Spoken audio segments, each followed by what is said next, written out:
voz alta, para nós termos esse entendimento, tá bom? Já tem uma base aqui na escola, quase 3 meses aqui a gente estudando junto, então ninguém tem mais vergonha, não é assim?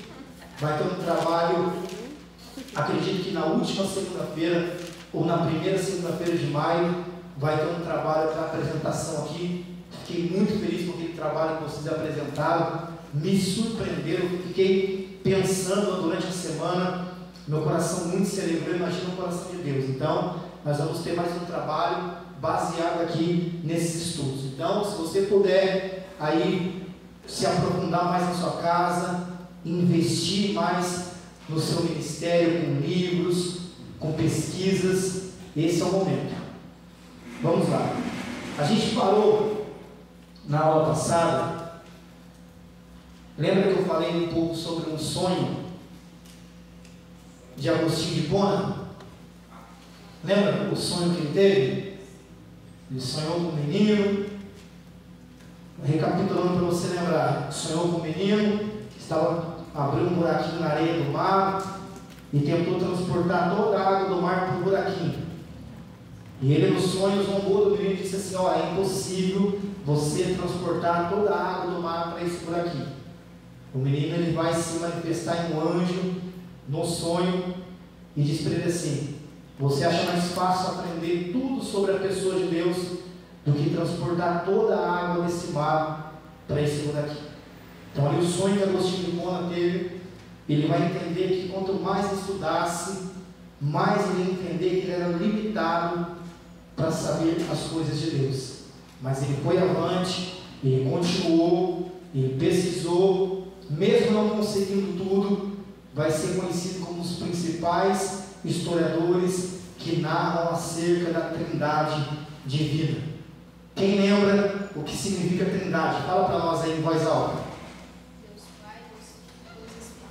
Deus Pai, Deus Filho, Deus do Espírito Santo.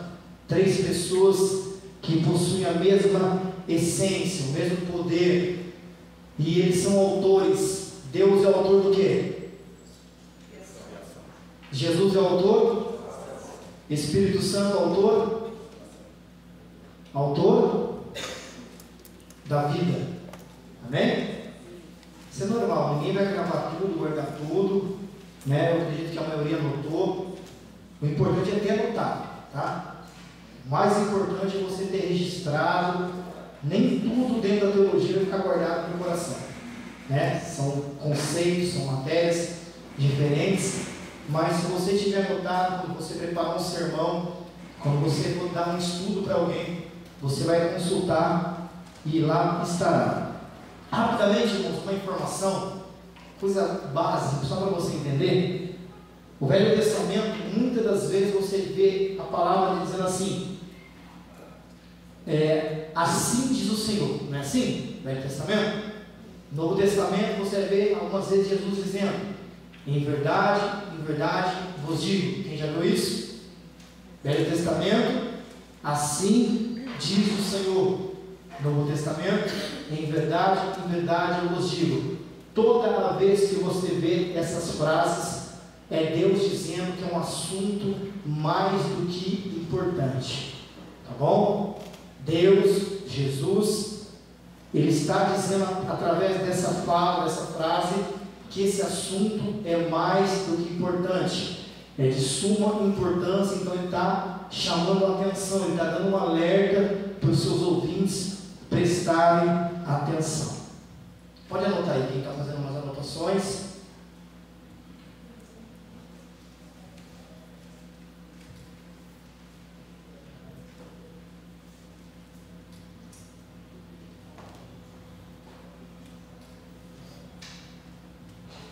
Lembra que eu escrevi no papel esses dias aqui na aula, Deus com D minúsculo? Lembra? Que a gente sabe que não se escreve Deus com D minúsculo. Porém, muitas das vezes nós colocamos na nossa mente um Deus também com D minúsculo. Nós formamos a ideia, na nossa imaginação, a característica de um Deus menor do que Ele é. A nossa imaginação ela é limitada para contemplar imaginar o tamanho do nosso Deus. E como a gente consegue resolver isso? Descobrindo os atributos de Deus, descobrindo a grandeza de Deus. Lembra que na aula passada que eu falei que nós colocamos um humor em Deus que Ele não tem? Não é assim? Nós colocamos um ódio em Deus que Ele também não tem? Nós temos a facilidade de colocar uma vingança em Deus que Ele não tem, porque nós, muitas das vezes, criamos na nossa imaginação um Deus inexistente. E como que eu vou descobrir esse Deus? Quem pode dizer para mim como que eu vou descobrir a pessoa de Deus? O que eu tenho? O que Jesus deixou para nós? O que Deus deixou para nós disponível para nós descobrirmos Deus? O que é? A palavra, a Bíblia Sagrada. Quanto mais nós consultarmos a palavra de Deus, mais próximo estaremos da pessoa de Deus. Rapidamente, para me entrar dentro de cristologia, é interessante tocar aqui sobre esse assunto. Quantas vezes Lúcifer errou? Ô pastor, benção, seja bem-vindo aí. Quantas vezes Lúcifer errou? Fala, quantas vezes ele pecou? Lúcifer, anjo ainda, não é Satanás. Uma. Quantas vezes Adão e Eva pecou? Uma. Isso nos ensina que Deus, Ele não tolera o pecado, mas nós se familiarizamos com o pecado. Mas Deus não muda a sua essência, não muda a sua pessoa, Ele não tolera o pecado. Lúcifer é destronado, Adão e Eva vão ser expulsos, mas conforme passar os séculos, o mundo, a humanidade, ela vai se familiarizando com o pecado. O fator é esse: quando Deus olha para a terra, Deus tinha todas as propriedades, Deus tinha tudo para destruir a humanidade. Quando Deus destrói a humanidade, Gênesis, capítulo de número 6, narra a história de Noé. Alguém já estudou por que Deus destrói o mundo naquela época?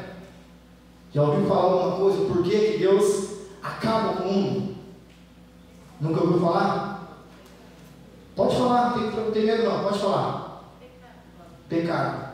Alguém sabe detalhar quais tipos de pecados que acontecia? Um dos maiores era a violência. O que mais? O tempo que Deus começa a observar a terra se corrompendo, era uma perversão tão grande.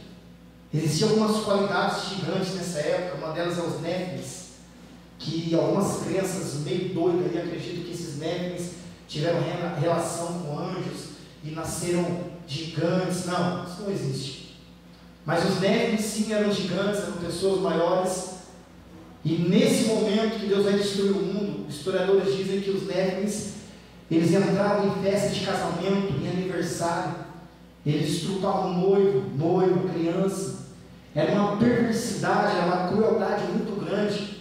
E Deus deu oportunidade para Noé pregar a palavra durante 110 anos, pregando e construindo a arca. Mas com o passar do tempo, Deus observa que a perversidade foi se aumentando. Então Deus destrói o mundo. Deus não tolera o pecado. Mas quando Deus destrói o mundo, quando acaba o mundo, Deus ali dá uma oportunidade para Noé, sua esposa, seus filhos e nora. Quando eles saem dentro da arca, eles vão agora constituir um altar, eles vão adorar a Deus através daquele altar. E Deus faz uma promessa. Eu falei aqui na aula, uma aula. Qual é a promessa que Deus faz para Noé? Qual é o símbolo da promessa? O arco-íris. Deus, ele diz que nunca mais vai cometer aquilo que ele tinha feito, nunca mais ele vai destruir a humanidade daquela forma. Deus coloca o arco-íris, que representa uma promessa de Deus. O pecado acabou? Não. O pecado aumentou. Só que Deus não muda. Quando ele solta uma palavra, quando ele libera uma palavra, ele não volta atrás. Mas Deus não familiarizou com o pecado, Deus não acostumou com o pecado. Deus não aceitou o pecado, porém Ele deu um decreto que não ia mais destruir o mundo. E qual foi o plano perfeito que Ele teve? Enviar o seu Filho Jesus. Então o plano perfeito para a salvação, Deus vai enviar o seu Filho Jesus. Eu posso falar para você que desde os dias de Abraão, dos primeiros homens lá na Bíblia Sagrada, não houve salvação que não passou por Jesus. Toda salvação passou por Jesus. Mas Jesus nasce ali em terra como ser humano no Novo Testamento. E no Velho Testamento, como que era perdoado o pecado das pessoas?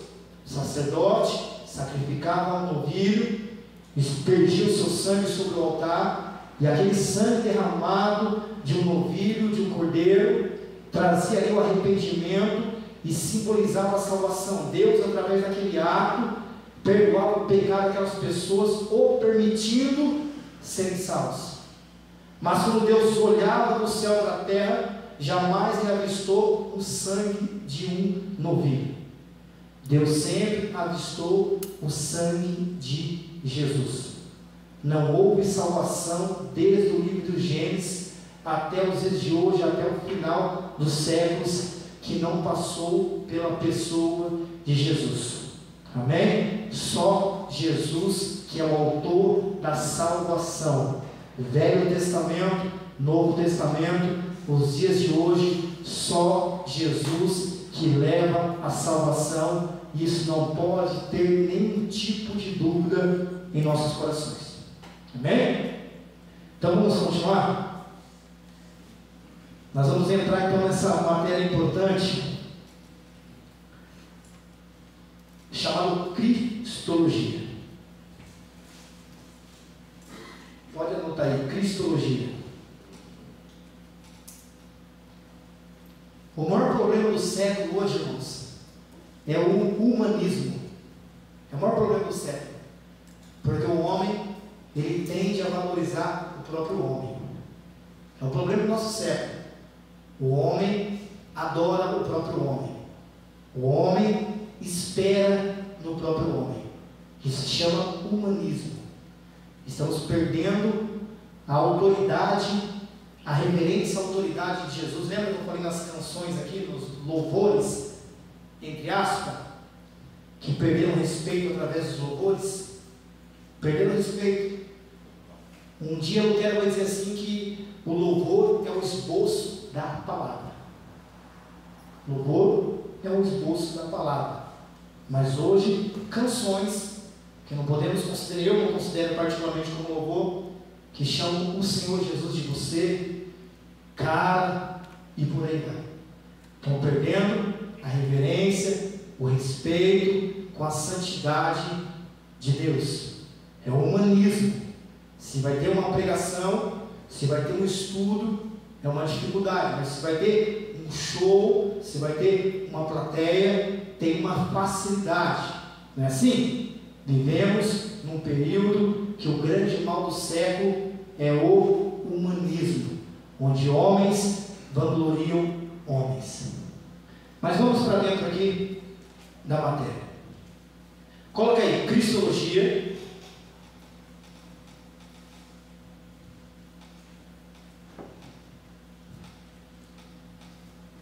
É o estudo sobre a pessoa de Cristo. Cristologia é o estudo sobre a pessoa de Cristo.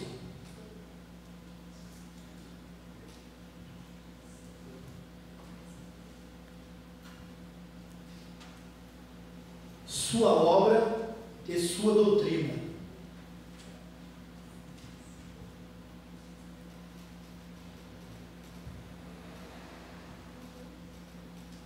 Cristologia é o estudo sobre a pessoa de Cristo, sua obra e sua doutrina. Primeiro ponto que nós devemos frisar aqui essa noite: Jesus, ele é imutável. Pode anotar aí. Vou trazer uma referência bíblica. Jesus, ele é imutável. Pode os séculos mudarem o homem, mas Jesus é imutável. começar aqui pela minha esposa a leitura, eu pedi para abrir Hebreus 13:8. Anota a referência aí. A gente vai na sequência fazendo a leitura.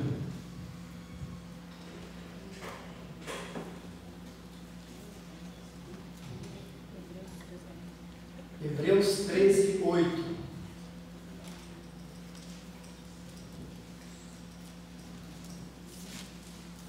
Quem escreveu Hebreus, irmãos? A gente conversou aqui.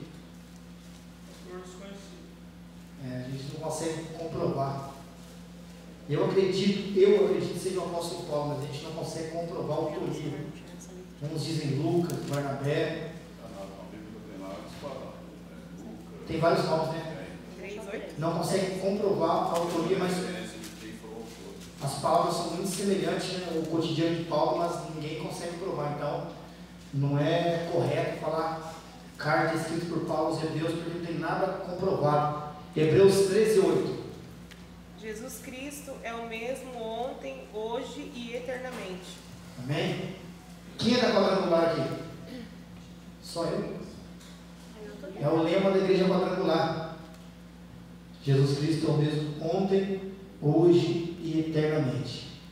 O escritor dos Hebreus está dando uma referência da personalidade imutável de Jesus. Jesus é imutável, nada muda a pessoa de Jesus, a personalidade de Jesus. Nasceu santo, será santo para toda a eternidade. Amém? Primeiro ponto que nós temos que entender, conhecendo a pessoa de Cristo, conhecendo a pessoa de Jesus. Jesus é imutável, nada vai mudar Jesus. O homem muda, Jesus não. Dos evangelhos que nós estudamos aqui, irmãos, eu quero que 4 pessoas respondam para mim. Mateus foi escrito e destinado para que povo? Quem pode responder para mim? Marcos, Lucas e João. Igreja. Os 3 evangelhos, considerados evangelhos sinóticos, né? Criaram ali a mesma biografia de forma semelhante, escritos semelhantes da pessoa de Jesus. João é um livro mais com espiritualidade. João é um livro a qual ele vai adentrar mais nas profundezas de Deus. Ele vai trazer a pessoa de Jesus antes de ele nascer. Assim, o primeiro capítulo de João vai dizer: no princípio era o verbo. Então, ele vai entender a pessoa de Jesus antes de Jesus descer como homem na terra. Então, se você olhar dentro dos escritos de João, ele vai comprovar a divindade de Jesus. Esse é o propósito do evangelho escrito por ele. Ele vai comprovar a divindade. Você vai anotar aí. João escreve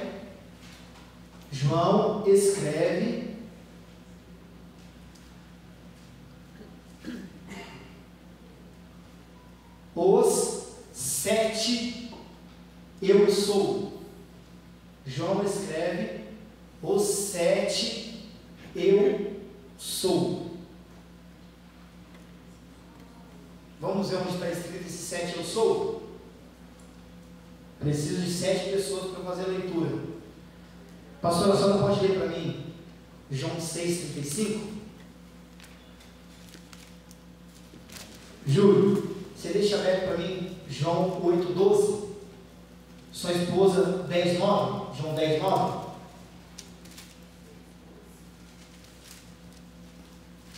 Pastora, a senhora abre João 10,11.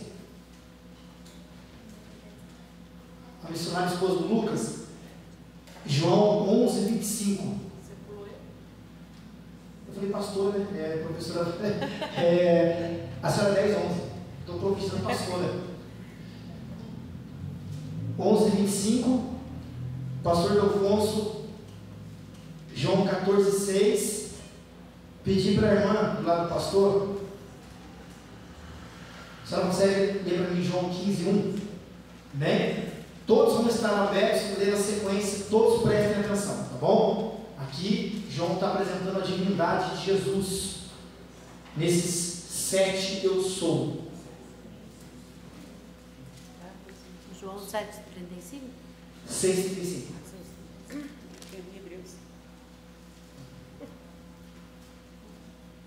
E Jesus lhes disse: Eu sou o pão da vida. Aquele que vem a mim não terá fome, e quem crê em mim nunca terá sede. 8:12. O Evangelho de Jesus segundo escreveu João, capítulo 8, versículo 12. De novo lhes falava Jesus dizendo: Eu sou a luz do mundo. Quem me segue não andará nas trevas, pelo contrário, terá a luz da vida. João 10:9. Eu sou a porta. Se alguém entrar por mim, salvar-se-á, e entrará e sairá, e achará pastagens. O ladrão vem somente para roubar, matar e destruir. Eu vim para que tenham vida e tenham em abundância. Eu sou o bom pastor. O bom pastor dá a vida pelas ovelhas. João 11:25. Disse-lhe Jesus: Eu sou a ressurreição e a vida. Quem crê em mim, ainda que esteja morto, viverá. João disse Jesus: Eu sou o caminho e a verdade e a vida. Ninguém vem ao Pai se não se for por mim. João 15. Eu sou a videira verdadeira e meu Pai é o lavrador. Toda vara que em mim que não dá fruto, tira, limpa, todo aquele que dá fruto, para que dê mais fruto. Amém? Aqui, João, ele vai apresentar os 7 eu sou. Lembra, semana passada comentamos que Moisés tinha uma dúvida a respeito do nome de Deus? Deus responde a Moisés: eu sou o que sou. Agora João, ele entende toda a base bíblica que todo judeu possuía, ali principalmente na Torá. Um judeu, ele é baseado, doutrinado na Torá, nos livros proféticos, no Salmo, mas principalmente na Torá, primeiros 5 livros bíblicos. Então, João, ele precisava convencer aquele povo que Jesus realmente era o Filho de Deus. E como ele convence você? Tratando de Bíblia, você não consegue convencer sem utilizar a Bíblia, não é assim? Eu consigo convencer qualquer coisa sem usar a Bíblia, mas como o assunto é relacionado a Deus, as coisas de Deus, a minha base será a Bíblia. Então João, ele vai entender que para convencer aquele povo, ele teria que apresentar as falas de Jesus, como o próprio Jesus vai dizer: eu sou, semelhante ao Deus Pai. O Deus Filho vai dizer: eu sou. Amém? 7 vezes, porque o Filho é perfeito. Eu sou. Isso aqui João está apresentando através desses 7 eu sou, a divindade de Jesus. Amém? Vamos prosseguir? Algumas informações aí para você escrever. Escreve assim: Jesus,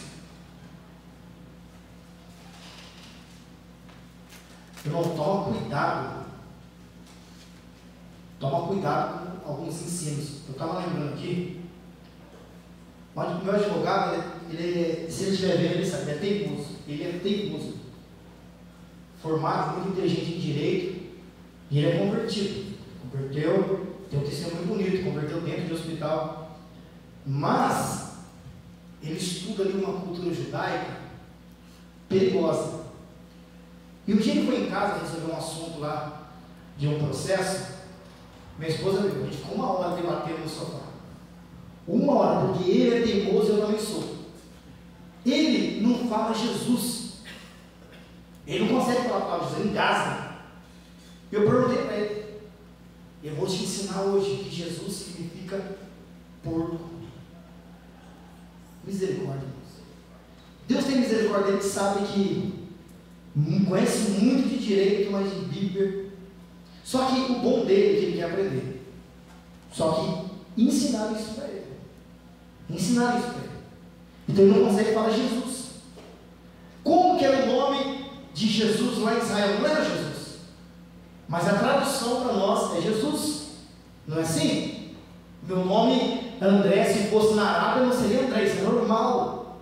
Né? Línguas diferentes. Mas não é pouco. Isso aí é Satanás que entra na mente de ideologias. Eu fiquei triste quando ouvi isso dele. Na hora que a gente começou a ir em um debate bíblico, mostrando para ele que ele só vai na Torá também, só acredita na Torá. Hoje não vai em igreja nenhuma, fica só estudando assim por internet. Mas a gente sabe que Deus ele tem propósito, né? Deus tem propósito, mas toma cuidado, tá, irmãos? Se eu falar alguma coisa aqui, você fala, será que é verdade? Será que ele não errou, não se enganou? Consulta. Consulta. Eu estudo teólogos que são renomados. O pastor está mostrando aqui o Spurgeon. Já vi citações do Spurgeon que eu falo, não é possível, eu vou consultar. Porque o único dono da verdade é Jesus. Então toma cuidado, principalmente com o significado de nomes. Amém? Principalmente de Jesus, ele é santo. Jesus é a forma grega de se dizer Josué. Eu já dei uma explicação aqui sobre José, não já? Ou também não?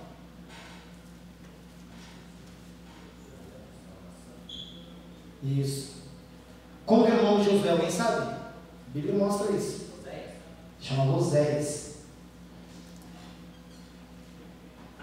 E passou a se chamar Josué. E o que significa Josué? Salvação, ou Salvador. Jesus é a forma grega de se dizer Josué, que significa salvação. Amém? Então Jesus em grego significa salvação. E em hebraico, quem sabe dizer? É fácil. Yeshua, né? Um judeu fala Yeshua, é a língua hebraica. Você não vê um judeu falando Jesus, porque ele fala na língua dele, Yeshua. Então, as duas características estão certas. Já ouviu alguém dizer assim, mas ele só fala Yeshua, é o nome, é o real nome, né? É a língua original, é o hebraico. Só que o Novo Testamento é escrito em que língua? Que língua é escrito no Novo Testamento? Grego.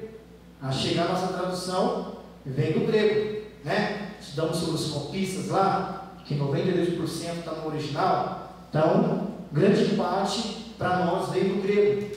Então, por isso nós chamamos de Jesus. Mas Yeshua é o nome original, porque Jesus é um cidadão judeu, né? Nasceu como homem em Israel. Então, por isso que eles dizem Yeshua. Para nós é mais fácil, né? Jesus, mas tem o mesmo significado. Alguém sabe o que significa Cristo? Cristo. Isso. Parabéns, irmão. Cristo vem do grego Christos, com K. Christos.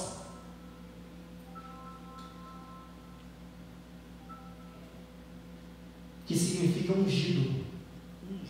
Ungido. Jesus Cristo, o Salvador ungido. É o que significa para nós. Fala a verdade, a gente passou anos chamando Jesus Cristo sem saber o que significa. Não é? Nós somos assim, irmãos, nós somos limitados. Por isso a gente tem que lutar com a barreira que quer congelar o nosso entendimento. A gente tem que lutar com as dificuldades do dia a dia para a gente aprender, que é uma coisa simples, não é? Só que a gente passou anos, eu falo de mim, passei anos chamando Jesus Cristo sem saber o real significado. Mas essa matéria é para a gente colocar por terra todo o impedimento de entendimento da palavra. Nós vamos cada vez mais aprender sobre Jesus, sobre Deus. Por isso que eu falei, a primeira matéria foi o Evangelho. O Evangelho vai até o final. Tudo é baseado no Evangelho. Nada vai sair do Evangelho. Tá bom? Vamos lá. Nós vamos entender então a divindade de Jesus com base na Bíblia. Lembra que Deus, Pai, Deus Filho, Deus do Espírito Santo eram onipresente, onisciente e onipotente. Lembra? Estamos falando da pessoa de Jesus. Então vamos ver citações que representam esses atributos na vida de Jesus também. Porque se um dia você for questionado, um dia eu fui questionado lá no Rio de Janeiro. Um rapaz falou assim que Deus não enxergava de uma outra denominação, de outra religião, que Deus não contemplava a terra, porque a terra é pecaminosa. Ele falou isso. Uma coisa não quer tirar a outra, uma coisa não vai impedir a outra, irmãos. O pecado existe, Deus não tolera o pecado, mas imagina se Deus não enxergasse a terra. Imagina se os olhos de Deus não estivessem sobre a terra, o que seria de nós? Então, Deus ele é onipresente, tá? Onisciente. Por isso que a aula de tribulação, de Apocalipse, é uma aula um pouquinho mais difícil de ser aplicada. Mas vamos aplicar com muita paciência, sem correria, para aprendermos. Existe uma teoria que eles falam assim, que quando Jesus buscar a igreja, o período da tribulação, o arrebatamento, quem ficar, vai ficar sem a presença do Espírito Santo. Quem já ouviu isso? Quem concorda com isso? Não tenha. Em partes, sabe por quê? O Espírito Santo não vai atuar. Mas como que ele não vai estar presente se ele é onipresente? Se ele está em todos os lugares, lá e aqui, porém ele não vai atuar. Por isso que será, a Bíblia diz que será dias conhecidos como enxurradas de sangue, muita dor, muito desespero, porque o Espírito Santo que dá livramento, que nos direciona, vai estar, mas não vai atuar. Amém? Mas ele não perde a sua onipresença.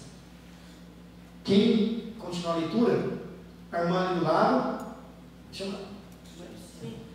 Lê para mim, por favor, Mateus 28, 20. Pastor, Lucas 6, 8 na sequência. Irmão, Mateus 8, 26 na sequência depois, por favor. Repete de novo aí, primeiro Mateus 28, 20, depois Lucas 6, 8, depois Mateus 8, 26. Nada. A irmã achou a primeira, pode ler. O Evangelho segundo escreveu Mateus, capítulo 28, versículo 20, ensinando-as a guardar todas as coisas que eu vos tenho mandado. E eis que eu estou convosco todos os dias, até a consumação dos séculos. Amém. Amém? Aqui Jesus está provando a sua onipresença. Estou com vocês todos os dias, até a consumação dos séculos, ou seja, até o arrebatamento. Então, se ele morreu, ressuscitou, ele está com o Pai, mas está também com nós. Amém? Ele está com nós. Eu já vi pregador falar assim: é errado dizer que Jesus andou pela igreja porque ele está com Deus. Ele está com Deus, mas ele está com nós. Ele é onipresente. Então aqui ele mesmo está provando que ele é onipresente. Concorda? Pode ler, pastora. Lucas 6, 8. Evangelho de Jesus, segundo escreveu Lucas, capítulo 6, versículo 8. Mas ele bem conhecia os seus pensamentos e disse ao homem que tinha a mão mirrada: levanta-se e fica em pé no meio, e levantando-se ele ficou em pé. Amém? O que Jesus fez uma leitura do que ali? Pensamento. Quem consegue ler pensamento? Só uma pessoa poderosa como Jesus, que é onisciente, sabe todo o pensamento, sabe o que está passando no interior. Então aqui ele está provando a sua onisciência. Amém? Quem não assistiu a aula, assiste, tá bom? Para não ficar perdido. Não sei o que é onisciência, será? É um planeta? Assiste a aula para não ficar perdido, tá bom? Porque a gente consegue ficar voltando tudo, mas assiste a aula passada porque a gente está dando continuidade. Mateus 8, 26. Evangelho de Mateus, Evangelho de Jesus, conforme escreveu Mateus, capítulo 8, verso 26. E eles disse-lhes: por que deveis homens de pequena fé? Então, levantando-se, repreendeu os ventos e o mar, e seguiu-se uma grande bonança. Olha que interessante. Imagina, Júlio vai jogar bola no domingo de manhã, está chovendo, aí o campo está molhado, você faz assim, ó. Sol. Só Jesus tem esse poder. Deus Pai, Deus Filho, Deus Espírito Santo. Aqui ele está provando a sua onipotência. Bases bíblicas para refutar, ou seja, para colocar por terra qualquer tipo de heresia. Vocês vão gostar da aula de heresia, irmãos. Minha esposa conhece, mas tem um pastor de São Paulo, meu Deus do céu. Ele conhece muito, sabe que ele conhecia muito. É o dia inteiro, ele está comendo arroz e feijão, ele solta uma batata com 6 heresias. A vida dele é 6 heresias, mas ele conhece muito. E ele está doido para vir para cá. Só que eu falei para ele, é bom a gente vir lá para agosto, porque vamos aprender primeiro de Deus, né? Para a gente ter uma base de todo mundo, porque o homem tem muito argumento, ele tem muita coisa. Pastora Cleiton, se quiser levar para a igreja, pastor, ele é amigo nosso, parente nosso, na verdade, homem de Deus, mas ele tem muito assim. Eu trazer ele porque ele se aprofunda nisso. Lógico, pastor conhece a Bíblia, mas se aprofunda muito sobre isso. Então, sempre vai ter uma crença, uma heresia que vai querer confrontar. Então você está aí com o seu manual. Talvez você não saiba, né? É igual quando tem inspeção de qualidade na empresa ISO. Ninguém sabe as normas. Fala comigo assim, eu tenho dificuldade de escutar coisas secundárias. Fala que isso é aqui. Eu não guardo normas, mas eu sei que está lá. Se vir um inspetor lá, ó, está ali, eu vou pegar a pasta, eu sei que está escrito, vamos ler junto. Então, se alguém te confrontar contra a pessoa de Jesus, irmãos, não negligencie, defenda. Amém? Defenda Jesus. Um pai de santo, um crente, se for um padre, um traficante, quem for, defenda o nome de Jesus, defenda o poder de Jesus, porque ele honra quem defende ele. Vamos lá? Quem pode não, a sequência, né? Quem que agora? Irmã, Hebreus 1, do 1 até o 3. Preste bem atenção nessa leitura, irmãos. Hebreus do 1, versículo 1 até o versículo 3.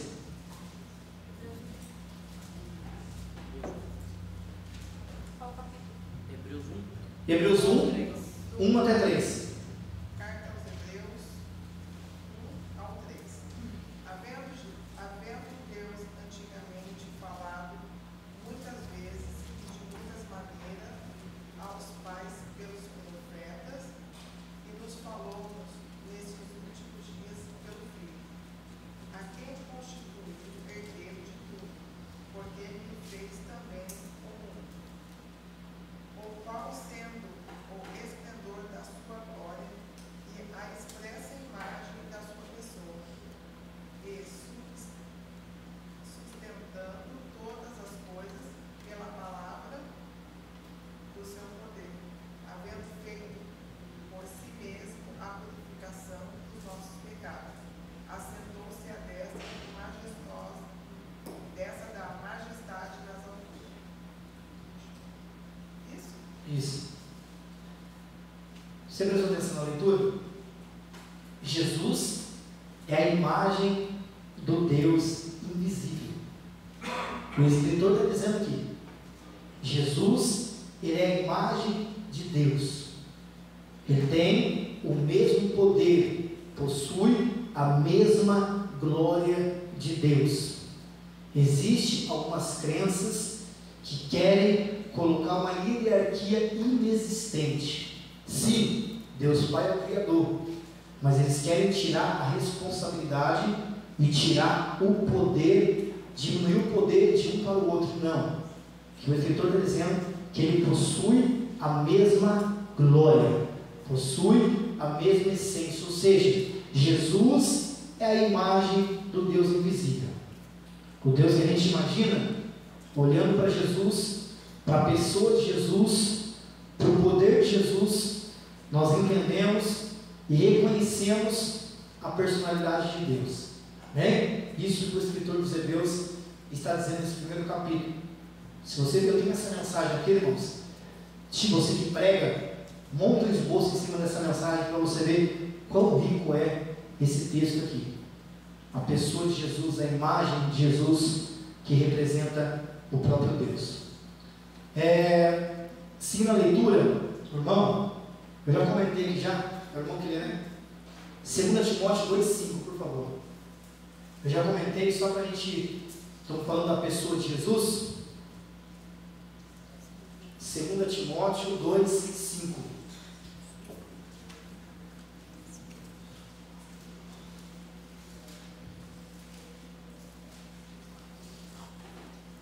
Segunda epístola do apóstolo Paulo a Timóteo, 2, capítulo, versículo 5. E se alguém também limita, não é coroado, e não limitar legitimamente. Bom, perdão, é 1 Timóteo 2,5.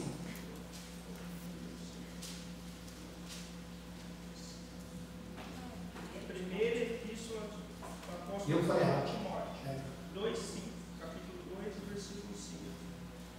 Porque há um só Deus, e um só mediador entre Deus e os homens, Jesus Cristo, homem.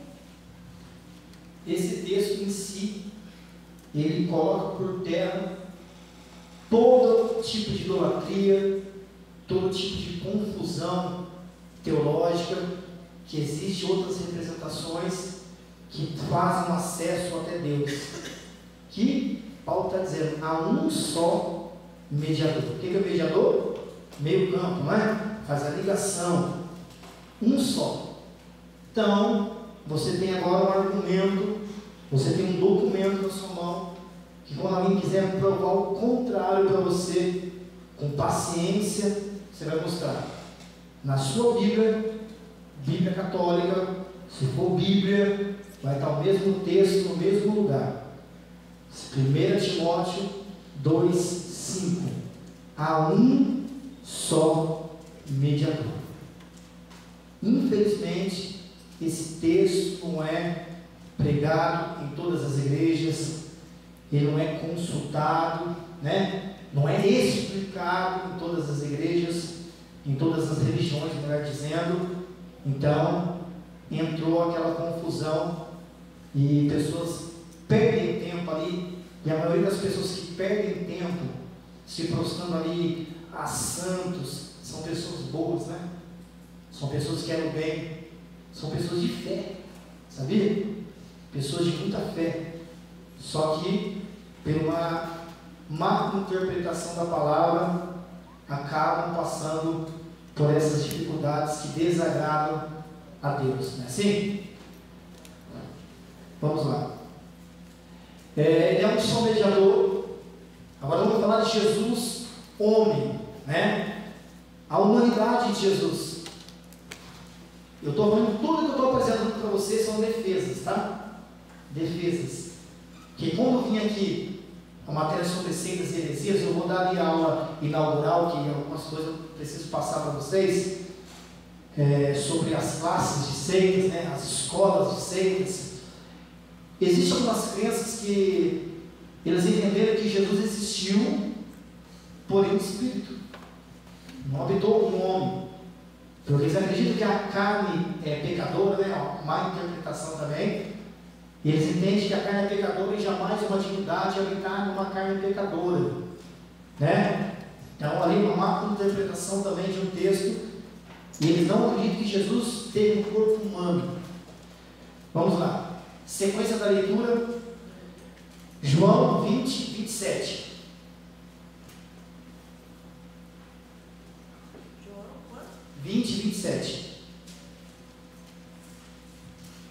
Pastor, deixa aberto aqui, por favor, João 11, 16.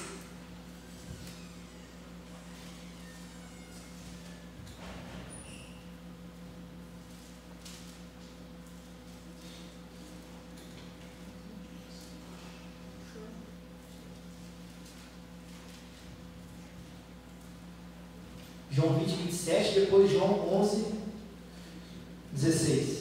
Evangelho de João 20, 27. Depois disse a Tomé: põe aqui o teu dedo e vê as minhas mãos. Chega a tua mão e põe no meu lado. E não seja incrédulo, mas crente. E Tomé respondeu e disse-lhe: Senhor meu e Deus meu. Disse-lhe Jesus: por que me viste, Tomé? Creste? Bem-aventurados os que não viram e creram. Amém? Então, não precisava a gente nem provar nada. Jesus tem corpo, né? E o próprio livro está dizendo que ele tem corpo. Irmão, se eu perguntar para vocês assim, quem era o homem que tinha mais dúvidas na palavra de Deus? Quem que é? O Júlio não vai responder aqui. Quem que é para vocês o mais incrédulo? Ó, fugindo a palavra aqui. Tomé. Quem é o mais incrédulo? Todo mundo fala Tomé. Não é assim? Aquele que não crê. Incrédulo, se você olhar a palavra incrédulo, ele é derivado de várias situações. Aquele que não crê, né? Aquele que não vai estar junto. Pastor, olha para mim, João 11, 16. Para você nunca mais pensar isso de Tomé. Evangelho de Cristo, segundo escreveu João, capítulo 11, versículo 16. Então, Tomé, chamado Didimo, disse aos condiscípulos: vamos também nós para morrermos com ele. Capítulo 11, né, acredito que todos sabem, fala sobre o famoso Lázaro, né, amigo de Jesus. E Lázaro, ele adoeceu, né, morreu. E Jesus sabia muito bem que quando ele voltasse para Jerusalém, ele estaria muito próximo da sua captura. Os discípulos cientes também que uma vez que Jesus fosse capturado, eles seriam mortos. E quando Jesus tem a ideia, recebe a informação que Lázaro estava morto, ele mesmo vai dizer que Lázaro estava dormindo, porque ele sabia que ia ressuscitar o seu amigo. Os discípulos olham para Jesus desesperados, preocupados. E Jesus, onisciente, faz uma leitura em todos eles e observa que eles não querem voltar, porque eles estão com medo de morrer. E o incrédulo aqui falou o quê? Voltamos e morramos com o Mestre.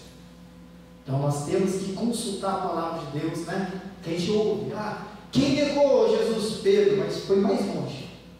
Quando todo mundo estava escondido dentro do buraco, na caverna, ele estava longe lá. Foi até pertinho, talvez o coração impulsionando, eu vou ajudar, eu vou salvar. Chegou um momento que a dor, né, o medo, o lado humano preocupou, ele falou: não conheço, com medo de morrer. Só que foi mais longe, arriscou mais. Por que se afundou nas águas? Porque andou, né?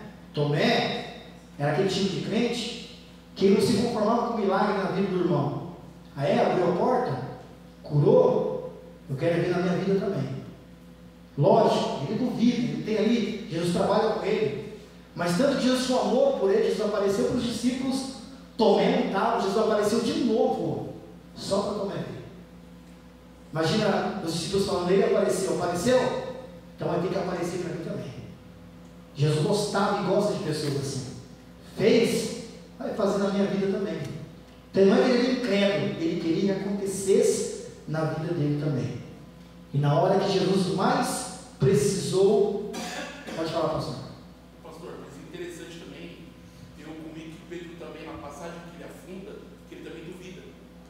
Quando ele perde o foco. Eu vejo antes, quando ele fala para o Senhor: se és tu mesmo, né, como Jesus Pedro fala: não tem mais que se se és tu mesmo, manda-me ter contigo sobre as águas. É verdade. Naquele momento ele também duvidou. E eu vou além. Sabe por que ele afundou? Porque ele esqueceu a pessoa que ele era. Porque ele era um grande pescador e dominava as águas. Se naquele momento ele lembrava quem ele era, ele saía nadando, voltava para o barco.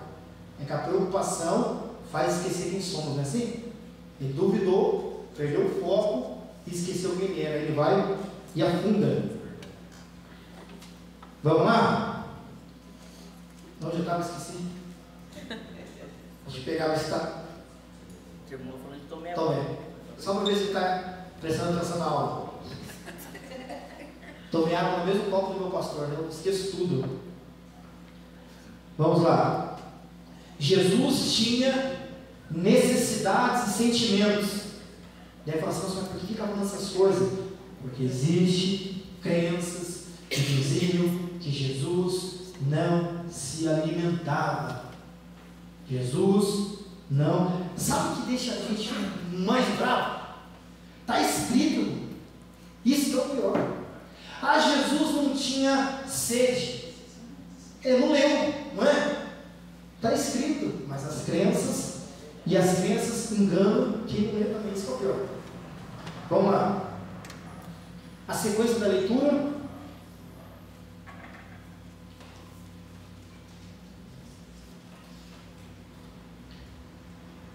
Mateus 4:2.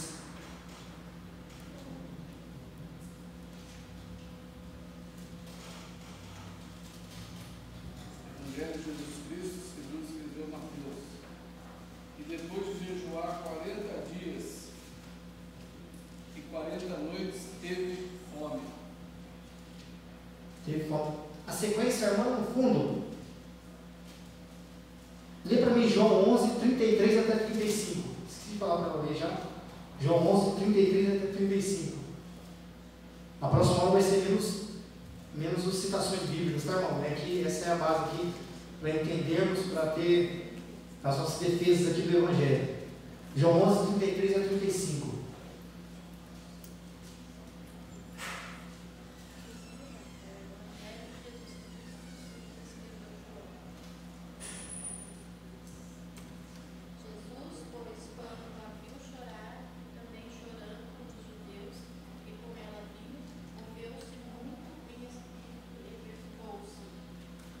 Amém? Jesus teve medo, se emocionou, né? Fome. Então Jesus, a parte humana, quando a humanidade de Jesus, ele teve os seus sentimentos também. Se um anjo chegar até Deus e falar assim, Deus, acabei de receber uma oração para entregar para o Senhor que eles estão passando fome. Deus teve fome? Sim. Deus? Não. O anjo chega assim, Senhor, eles vão orar na próxima madrugada, essa madrugada ele não conseguiu orar porque ele está com sono. Teve sono, Deus? Não. E qual é o propósito de Jesus descer na terra? Já parou para analisar? Só para sentir o que você sente. Só para sentir o que você sente. Quando chega um anjo no céu e fala assim, olha, está faltando algo dentro de casa, está faltando um pão. Jesus, eu sei que vai faltar um pão, eu sei que vai faltar uma água, por isso que ele é o único mediador entre Deus e o homem. Ele desceu na terra só para sentir o que eu e você sente. Amém? Eu expliquei aqui, irmão, já estou falando aqui de Lázaro, por que Jesus demorou 4 dias? Eu acho que eu expliquei, né? Meu Deus, eu expliquei? Você lembra? Porque o judeu, na crença deles, poderia só 3 dias acreditaria em encarnação. Isso. Porque o Espírito não tinha subido ainda. Naquela aldeia ali tinha uma crença que existia um Espírito com poder de ressuscitar até o 3º dia. Né? Então Jesus esperou o 4º dia para provar que quem ia ressuscitar no 3º dia era só ele. Né? Então ele foi uma distância, tudo propósito. Lázaro não está ali dando risada, Jesus vai morrer. Vai morrer. Jesus se afasta 2 dias. Se afastou 2 dias para voltar mais 2, não é assim? 2. Só para quebrar aquela crença. Só para mostrar que o único que tem poder para ressuscitar no 3º dia é o próprio Jesus. O inimigo é tão sujo que ele cria leis, que ele cria crenças para imitar, né? Para tentar desconfigurar ali a adoração e a fé em Jesus. Um dia eu vou trazer um estudo para vocês aqui, dentro de outra matéria, quando Jesus ele começa o seu ministério, mais 2 tipos de Jesus começam a pregar em Jerusalém também. 2 tipos de Jesus. Eu tenho uma pregação, eu tenho todos os dados lá, vou procurar, vou trazer alguma aula para vocês aí. Isso que confundiu grande parte dos judeus. Jesus está aqui, vamos aqui, Jesus está aqui no cidade de Salvador, daqui a pouco, se fosse hoje o WhatsApp, vem aqui no meia lua, Jesus está pregando aqui. Jesus acabou de chegar em São José, os judeus, então ninguém é Jesus. Um dos fatores que confundiram a mente dos judeus. Um dos fatores, o inimigo, ele quer imitar, né? Mas não tem a mesma essência. Vamos lá, irmãos. Nossa, olha a hora. Jesus.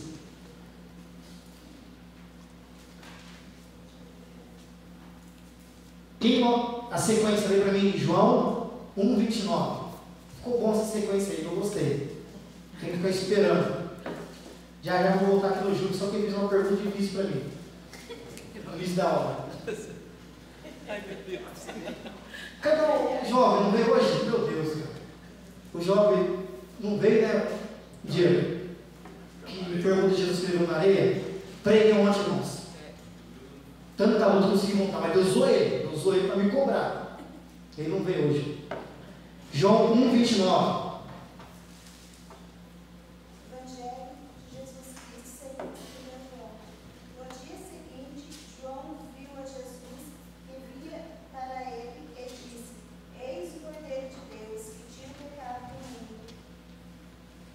Eis o Cordeiro de Deus que tira o pecado do mundo. Uma informação dentro desse texto para você. Escreve aí. Na língua grega,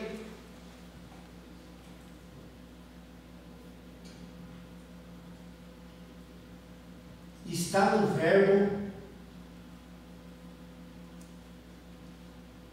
De novo o verbo, né? Meu Deus do céu. Está no verbo chamado presente contínuo. Você concluiu mudar algumas informações. Está no verbo chamado presente contínuo.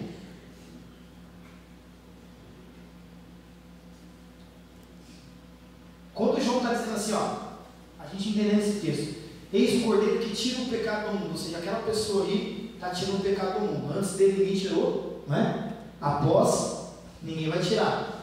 Então, rápido entendimento dessa frase. Mas quando você pega no verbo presente contínuo, qual que significa? Ele tirou, anota aí. No verbo grego presente contínuo significa ele tirou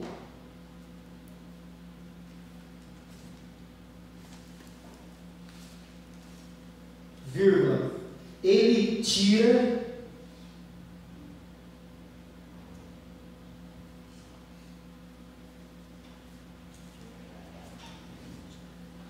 e continuará tirando o pecado do mundo. Que eu falei há um tempo atrás aqui.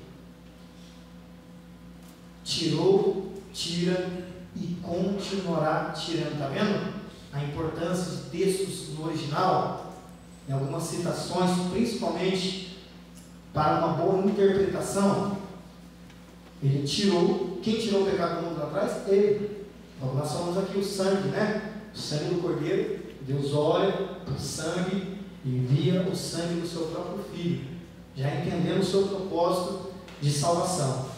Tira e vai continuar tirando. Bem? Irmãos, vou encerrar aqui nesse assunto. Você vai colocar aí as 3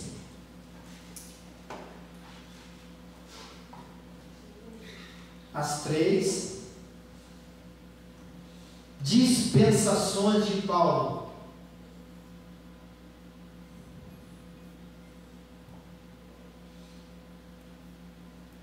Que é uma dispensação, distribuir, dividir. As 3 dispensações de Paulo aos Efésios.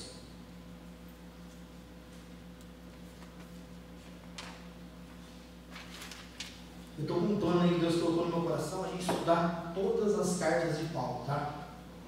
Cada semana vai ser uma. É interessante, quando for, vamos por Corinto, a primeira e segunda, uma aula só. Mas cada semana nós vamos estudar uma carta de Paulo para se aprofundar legal. 1h30 se aprofundando aqui nas cartas de Paulo. Mas aqui isso é importante, a gente deixar registrado já. Paulo ele vai dividir a criação da humanidade em 3 partes. Lá na carta de Efésios. Quem tinha visto isso quando leu? Ninguém, né? Eu nunca tinha visto também. Estava estudando isso aqui, meu Deus. Tinha nem percebido isso. Te lê. Quando a gente lê em espírito, a gente aprende. Só que, vamos concordar? Na maioria das vezes a gente lê como lê outro livro. Não é assim? Fala a verdade, se for para pregar, você lê, você quer revelação. Agora, se for um propósito de leitura, você lê. É assim na maioria, eu sou assim. Eu sou assim. Você quer atropelar a leitura, quer terminar, quer ler a Bíblia inteira. Aí quando você vai pregar, você quer pegar os detalhes, né? Então a gente lê e passa despercebido alguns assuntos muito importantes. Primeira dispensação, você vai anotar aí. Dispensação do mistério. O que é dispensação? Dividir, distribuir. Dispensação do mistério. Dispensação do mistério. Mistério. Irmãos, algumas coisas aqui eu tenho certeza que está ali de difícil raciocínio, né? Algumas coisas diferentes. Fica tranquilo, tá bom? A gente está dando aqui uma base. Daqui a pouco você vai ficar familiarizado com esses assuntos novos aqui. Fica tranquilo. Mas a gente não pode deixar passar nada para a teologia. Por isso que algumas pessoas perguntam, é teologia básica? Não. É superior? Não, também. Por que não é superior ainda? Porque, como eu falei para vocês, eu fiz uma faculdade e na hora de pegar o diploma sumiu. Então eu estou fazendo outra faculdade agora, em nome de Jesus, da Batista, tendo ali um diploma, vou ter o meu CNPJ, né? Aí eu vou poder emitir diploma para vocês e falar assim, a faculdade tem que pagar, se o dono quiser cobrar, sim? Então eu vou poder, daqui a um tempo, em nome de Jesus, emitir um diploma de superior, mas o conteúdo é o mesmo. O básico, você não vai aprender isso.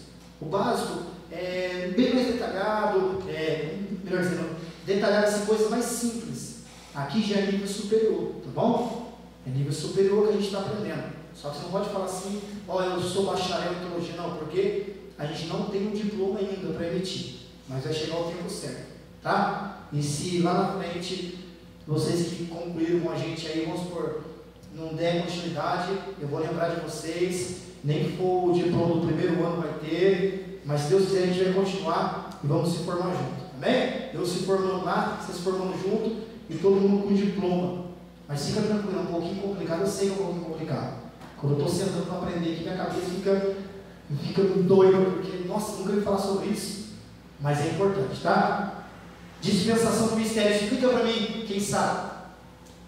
Eu aprendi ontem, irmãos. Isso que eu falo para vocês, a gente estuda. Sábado eu aprendi isso aqui. Falei, o que é isso aqui? Dispensação do mistério. Mas vamos lá. A divisão. Dispensação do mistério está no livro de Gênesis. Escreve aí.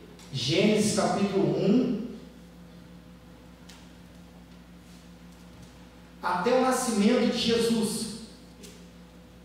Dispensação do mistério. Se um dia vem aquele pregador cheio de 9 horas, vamos palestrar acerca da dispensação do mistério, você vai saber o que é, né? Abramos as vossas Bíblias no profeta messiânico. Então você vai ser. É bonito, irmãos, é bonito. Quem gosta é bonito, né? Dispensação do mistério. Não está escrito isso. Efésios 3:9, na sequência. 3:9. Dê para a gente aí. Quem é o próximo?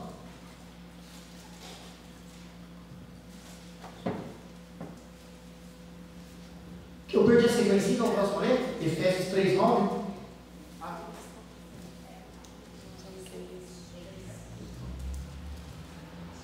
Sabe? Efésios 3:9, e demonstrar a todos qual seja a dispensação do ministério, que desde os séculos esteve oculto em Deus, que tudo criou. Amém? Aqui é a dispensação do mistério, Gênesis 1, até o nascimento de Jesus, tá bom? É a divisão que o apóstolo Paulo vai fazer na criação. Deus deu essa revelação, deu esse dom para o apóstolo Paulo, ele traz a dispensação do mistério. Efésios 3:9 está falando sobre isso.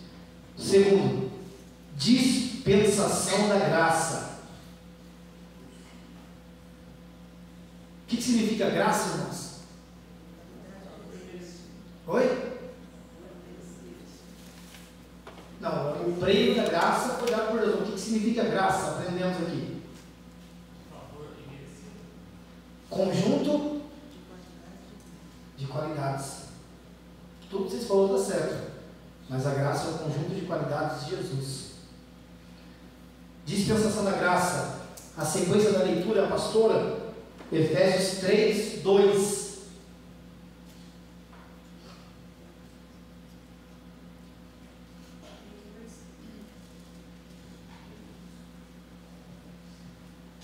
Efésios 3:2. Se é que tens ouvido a dispensação da graça de Deus, que para convosco me foi dada. Amém? Então Paulo está dizendo sobre a dispensação da graça. E quando acontece esse período da dispensação da graça? A partir da crucificação até o arrebatamento. Deixa tudo anotado. Quando for usar esses assuntos aqui, eu vou avisar, você vai já começar a lembrar, começar a entender cada significado, tá? A partir da crucificação até o arrebatamento.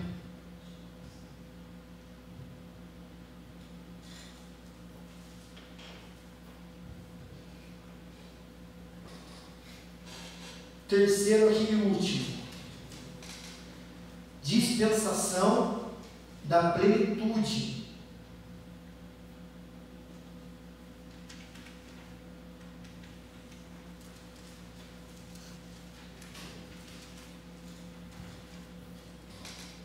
Efésios 1:10. O pastor lê para a gente, por favor.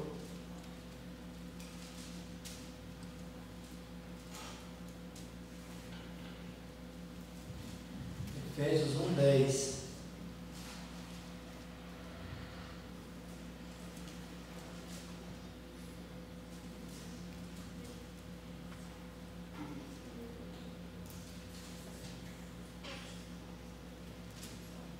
Retornar à comunidade de Cristo todas as coisas, a dispensação da plenitude dos tempos, tanto que se estão no céu como que estão na terra.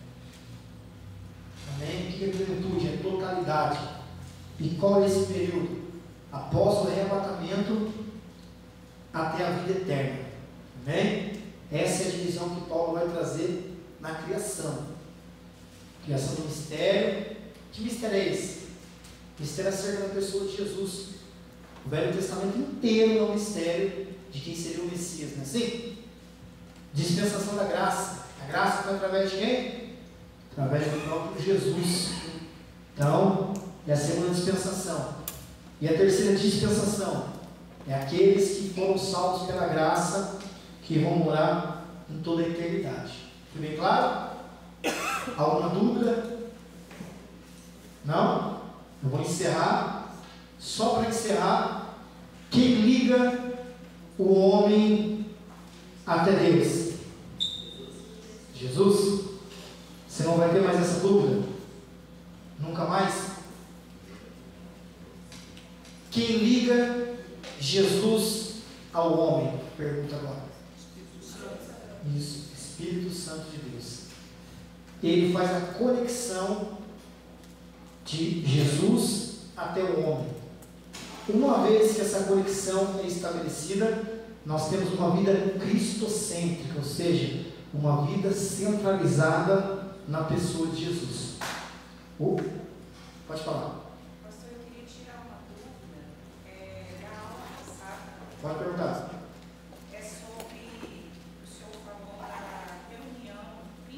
italiano?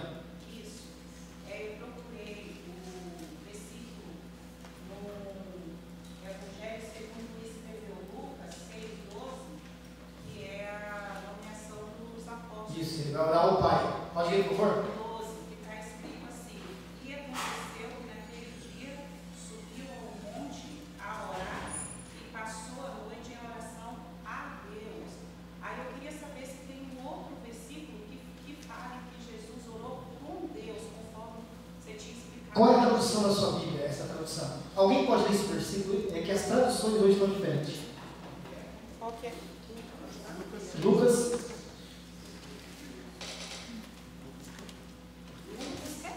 É o que acabou de ler, Lucas? Lucas 6:12.